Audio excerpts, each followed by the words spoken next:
The live TV, सच सबसे आगे।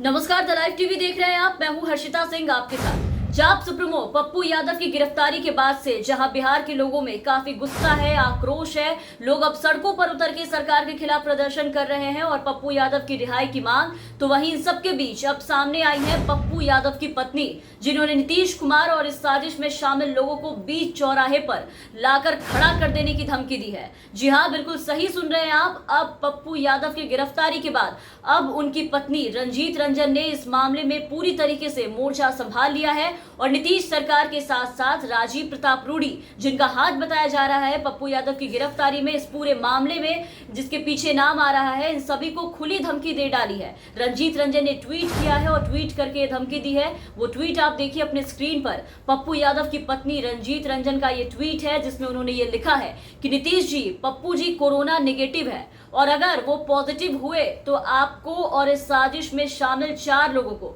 हालांकि 4 लोग इसमें कौन है उसका खुलासा इस ट्वीट में पूरी तरीके से फिलहाल नहीं किया है अभी रंजीत रंजन ने। और इसके आगे लिखा है कि इसके साथ साथ एम्बुलेंस चोरों को, यहाँ एम्बुलेंस चोर का मतलब बीजेपी के सांसद राजीव प्रताप रूडी हैं, जिनके एम्बुलेंस कारनामे का खुलासा पिछले दिनों पप्पू यादव ने किया था, जिसके बदले में उन्हें गिरफ्तार किया गया है। तो अब उन सबको रंजीत रंजन ने साफ साफ कहा है कि अगर पप्पू यादव कोरोना पॉजिटिव निकले या कोरोना पॉजिटिव हुए तो सीएम आवास से निकाल करके उन सभी को बीच चौराहे पर खड़ा नहीं किया तो मेरा नाम रंजीत रंजन नहीं। तो ये चेतावनी है एक पत्नी की मुख्यमंत्री नीतीश कुमार को और उनके साथ साथ तमाम बीजेपी के मंत्रियों को, जिनके इशारे पे ये पूरा खेल रचा गया है, ये सब हो रहा है कि अगर पप्पू यादव को कुछ हुआ, कोरोना पॉजिटिव हुए, तो वो साजिश में शामिल सभी लोगों को, खास करके उन 4 लोगों का पर्दाफाश करेंगी। तो अब वीरपुर जेल में न्यायिक हिरासत में बंद पप्पू यादव की पत्नी और पूर्व सांसद रंजीत रंजन ने बिहार के मुख्यमंत्री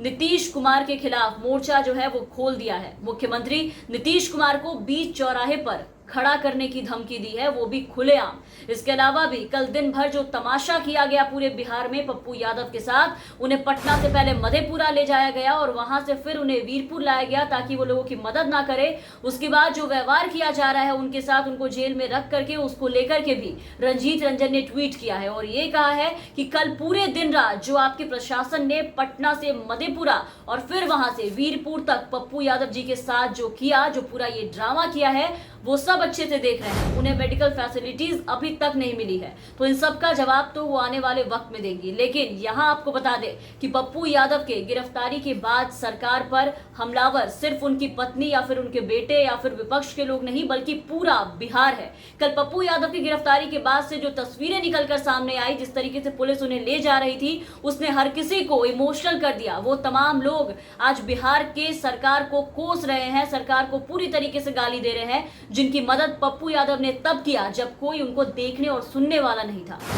फिर वो चाहे बिहार का बाढ़ हो, चमकी बुखार हो या कोरोना महामारी हो, इस पूरे महामारी में आप देख रहे हैं कि जहां सरकार और उनके मंत्री, बड़े से बड़े मंत्री घरों में आराम फरमा रहे थे, वहां पप्पू यादव इस महामारी में लोगों के बीच जा रहे थे, उनकी चीख सुन रहे थे, उनके आंसू पोंछ रहे थे, उनकी मदद कर रहे थे और आज उनको इसके बदले में गिरफ्तारी मिली है। उन्हें गिरफ्तार कर लिया गया है और जेल भेजा गया है और उनकी गिरफ्तारी के बाद से बिहार में एक चीख ऐसी उठ रही है जिसे सुनकर रूह थर्रा उठेगी। भले ही सरकार आज बदले की आग में अपनी आंखें मूंद ले और इन सब चीजों को नजरअंदाज करे, लेकिन आज बिहार में कितने बेसहारा और कितने बेबस आंखें आज भी पप्पू यादव के बाहर आने का इंतजार कर रही हैं और जो हुआ उसे सरासर गलत बता रही है। इसके लिए सरकार को कोस रही है। सड़क से लेकर के सोशल मीडिया तक आज लोग सरकार की इस कार्रवाई पर थूक रहे हैं, क्योंकि ये कार्रवाई सरकार ने बदले की भावना से ये कार्रवाई की है, ये हर कोई आज समझ रहा है। और राजीव प्रताप रूडी ने तो पप्पू यादव को उस एम्बुलेंस खुलासे के बाद से ही, उसके बाद ही पहले ही धमकी दी थी कि देख लेने की धमकी दी थी और उसके बाद पप्पू यादव की इस तरह से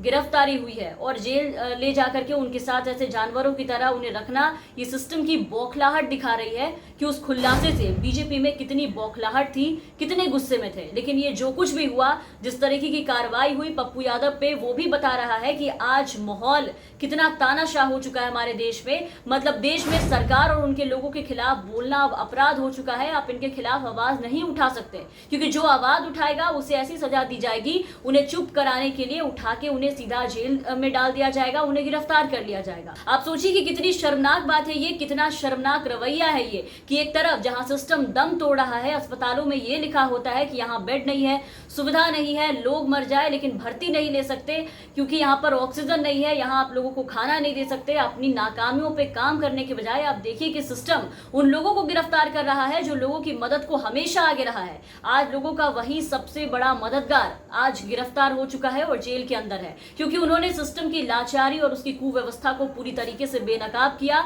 और आगे करने की कोशिश की। खैर, सरकार के लाख कोशिशों के बावजूद, पप्पू यादव के जेल में होने के बावजूद उनके तरफ से गरीबों को दी जाने वाली जो सुविधा है, जो मदद है, लोगों को खाना है जो पहुंचाया जा रहा है और जो नाम कमाया है पप्पू यादव ने अपने काम से लोगों के बीच, उसको देखते हुए आज हर तरफ पप्पू यादव की रिहाई की मांग उठनी शुरू हो चुकी है। लोग जोर शोर से उन्हें रिहा करने की बात कर रहे हैं और सरकार को बार बार चिताया जा रहा है कि अगर पप्पू यादव को कुछ भी हुआ तो उसके पूरे के पूरे जिम्मेदार सरकार होंगे। और अब तो मोर्चा खुद पप्पू यादव की पत्नी रंजीत रंजन ने संभाल लिया है। वो अब मैदान में पूरी तरीके से आ चुकी हैं और नीतीश कुमार के साथ साथ राजीव प्रताप रूडी और साजिश में शामिल उन तमाम लोगों को, जिसका जिक्र उन्होंने अभी फिलहाल अपने ट्वीट में यहाँ पर नहीं किया है, आने वाले दिनों में जिसका खुलासा करने की वो बात कर रही है, उनके खिलाफ जंग का ऐलान कर दिया है। तो इन सबके बाद अब देखना होगा कि आने वाले वक्त में और क्या कुछ देखने को मिलता है और रंजीत रंजन कब तक जिन लोगों का जिक्र यहाँ उन्होंने ट्वीट में किया है, कब तक उन लोगों के नाम सामने लाती हैं और क्या कुछ पर्दाफाश करती हैं।